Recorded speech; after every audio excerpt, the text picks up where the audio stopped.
To the other big story of the day, and that is, of course, the presidential election, which concluded today, was history in the making, as India is all set to get its first tribal president in the form of Draupadi Murmu. While the numbers were always in favor of the NDA's candidate, her nomination has put the opposition unity on test. Beyond just surprise voting, we also saw cross-voting by opposition party members in favor of Draupadi Murmu.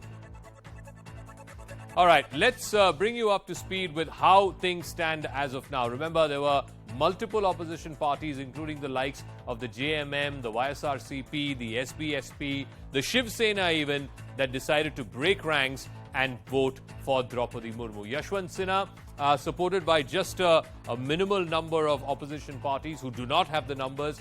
His name was proposed by the TMC. The Samajwadi Party is backing him, TRS, Aam Aadmi Party and MIM. But the numbers are woefully short for Yashwant Sinha. The surprise supporters, like I said, are the parties that broke ranks. Shiv Sena, the Uddhav Sena, officially announcing its support for Draupadi Murmu. You heard from Aditya Thackeray earlier today as well. The SBSP of Rajbar's party, which was in alliance with Akhilesh Yadav, again splitting ranks there. The JMM, which is in alliance, in the ruling alliance in Jharkhand, splitting ranks with the Congress and other parties and saying that they will vote for the first tribal president of the country.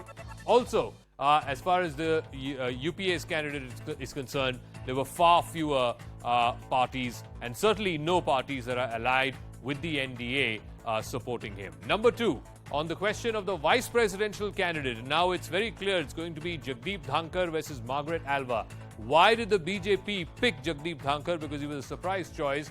Number one, it gives the message that he's the son of a farmer, that the BJP is a pro-farmer party. There's been this perceived gap between the BJP and the farmer community. He's an influential Jat leader from Rajasthan, hoping to get a foothold amongst the Jat voters, not just in Rajasthan, but also in Haryana.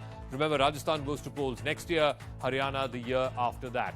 He has immense constitutional knowledge. He served on key committees, both in the Lok Sabha as well as in the Rajasthan Legislative Assembly. One of the key functions or duties he will be performing is that of presiding officer of the Rajya Sabha.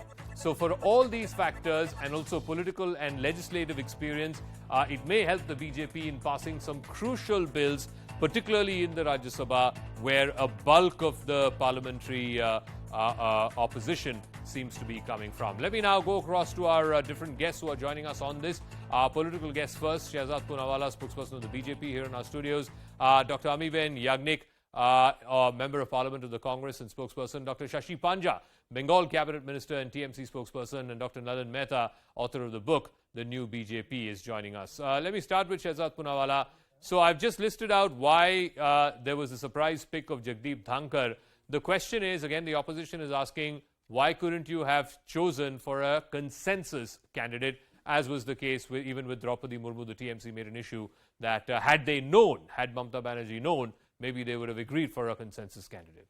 No, that's a spurious argument. If they indeed felt that what we are doing is creating history by actually allowing a people's president, a candidate who comes from the most oppressed communities and is being allowed to go up to the highest position of the constitution, if they considered that candidature to be so important, they could have asked Mr. Yashwant Sinha to withdraw. In fact, I remember Mr. Prakash Ambedkar made that appeal to Yashwant Sinha ji.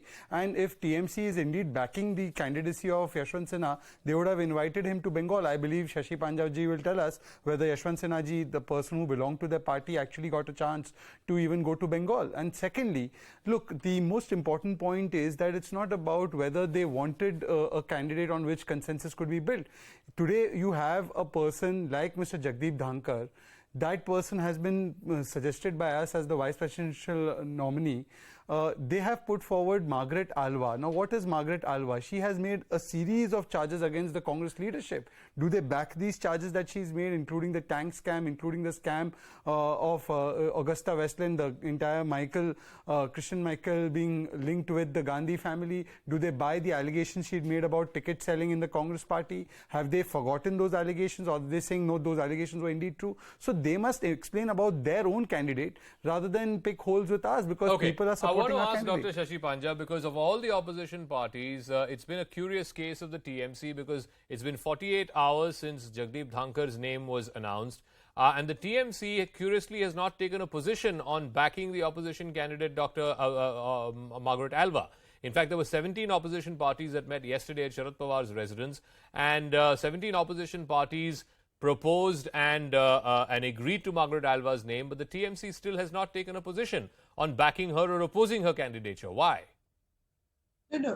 We have categorically come out with a statement even 2 days yesterday, and we have mentioned that yes, we have a very important political program coming up. It is there in the annual calendar. It's called Martyrs' Day, 21st July, and that after that our Supremo, the chairperson of the All India Trinamool Congress, has convened a meeting in which this discussion will take place.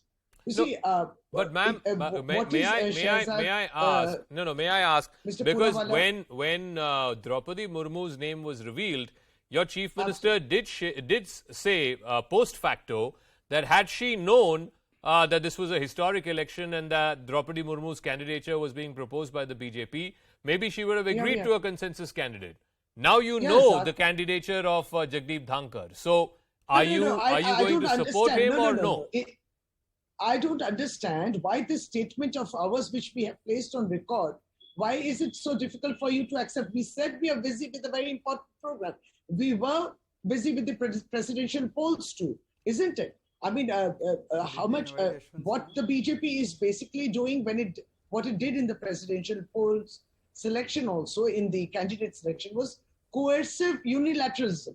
You see, if they were so confident about the candidate, why didn't they come out with the names of the candidate? But Dr. Panja, platform, who's your candidate? Do you have any explanation? No, you need to go back. Just one. I just want one clarification, please. Mr. Poonawalla, one clarification as to why your representative was not part of yesterday's meeting of opposition parties, where there were 17 opposition parties, and the TMC, by sheer strength of numbers, is the second biggest opposition party in the country today. Zaka, we are in no haste, and we are. I again have to reiterate that after 21st July, you will have the statement of the Suprema of our party. Okay. What is wrong with you? Let me go to Dr. Amiben. Okay, let me go to Dr. Amiben Yagnik and ask a very simple question. We are given to understand, there are newspaper reports today as well, that the candidature or the name of Margaret Alva was actually proposed by Sharad Pawar and backed by Sitaram Yechuri. The Congress representatives who were present in that meeting simply went along with that name. So has it come to a situation, Dr. Yagnik, that the Congress party today is not even in a position to propose one of its own for a vice president's election? I don't think so. That is the situation.